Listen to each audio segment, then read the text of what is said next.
Lecture 3, the foundation of happiness, self-awareness. So we've already defined happiness in general terms and why it's important. What we're going to do now is do the same for self-awareness. In other words, we're going to define self-awareness and discuss why it's important. So first of all, Wikipedia defines self-awareness as the capacity for introspection and the ability to recognise oneself as an individual, and is how an individual consciously knows and understands their own character, feelings, motives and desires. Ultimately, what we're talking about here is knowing yourself, knowing who you are as a person, what drives you, what motivates you, what your values are, everything about you. And just to be clear, when I talk about knowing yourself, I simply mean self-awareness. In other words, they are interchangeable terms. Self-awareness means knowing yourself. Knowing yourself means self-awareness. And I passionately believe that knowing yourself is vital to happiness, and it's the foundation upon which happiness is built.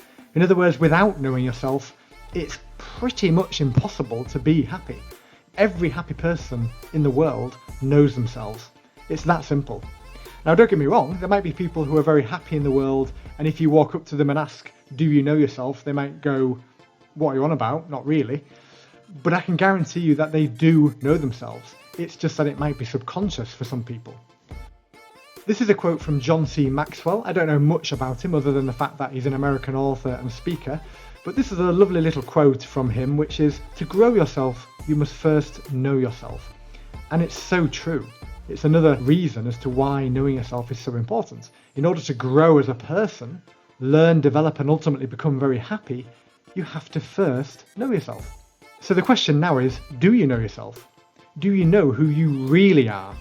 You see, when people talk about their soul, whether you believe in that concept or not, what they really mean is their true selves. In other words, who you really are. When people talk about their soulmate, what they basically mean is a mate, someone who loves them for who they really are. So when we talk about your true self, we're not talking necessarily about the person you like to think you are. Because sometimes there is a difference between the person you think you are and the person you actually are. There might not be a difference, don't get me wrong, but quite often in people there is a difference between who they think they are and who they actually are.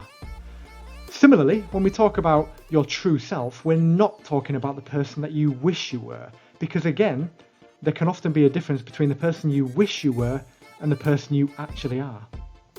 We're also not talking about the person that you might portray on social media. And again, I'm not saying that you don't portray your real self on social media, but the fact is, many people don't necessarily portray their true selves on social media. We're also not talking about the person that you might pretend to be in front of your friends or work colleagues. And again, maybe you are your complete self in front of your friends or work colleagues, but in many cases people do present a bit of an image or a bit of a facade. So we're not necessarily talking about the person that you pretend to be in front of your friends or work colleagues, and we're also not talking about the person that you present to your family, because that can also sometimes be a little bit different to who you really are. Because when we talk about who you are, when we talk about your true self, we're talking about who you really are. At your core, what are your values? What does really motivate you? What does really drive you? What do you enjoy? When you strip away the influence of society and friends and parents, what do you want to do with your life? We're going to finish off lecture 3 and indeed section 1 now with a video of myself explaining why knowing yourself is so important. So I'll see you after the video.